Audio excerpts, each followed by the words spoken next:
Hi Serena, I am reading your post and I'm privileged to be able to just read through it and respond to it. I too am not a US citizen and I do not live in the US. I'm not very knowledgeable about predominant views of mental health circulating in Christian circles, except through literature.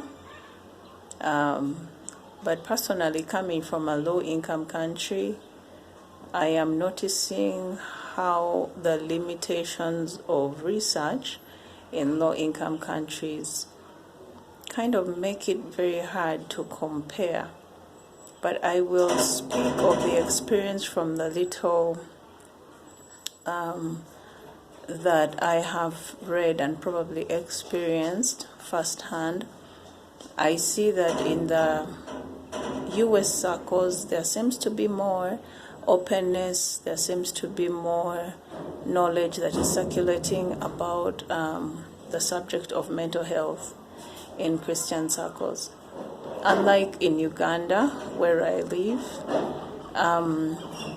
what I have seen mostly is that there is basically the church moving out to do kind of like social responsibility, responding to the needs in the community.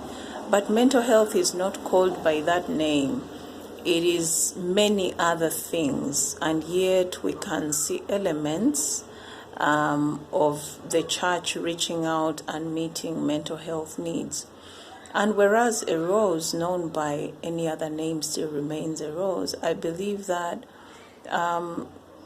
singling out responses to mental health and calling them as such enables the church to strategically plan and gather together resources that pertain to mental health needs in the community and services that are needed by the community to be able to alleviate the prevalence and even respond to risk factors that could be leading to mental health issues in the community.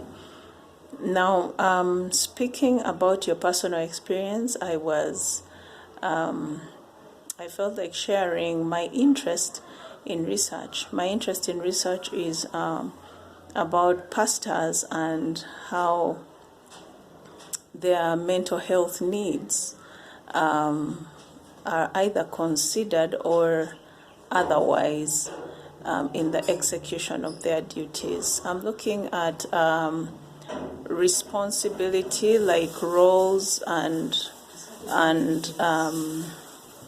roles of pastors, clarity, and the way that actually affects their marital life and their ability to function as pastors in an effective way. So that is mental health.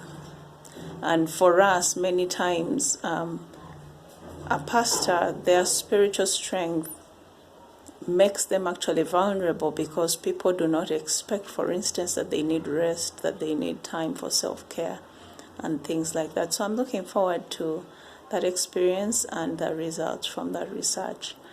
Thank you again, Serena.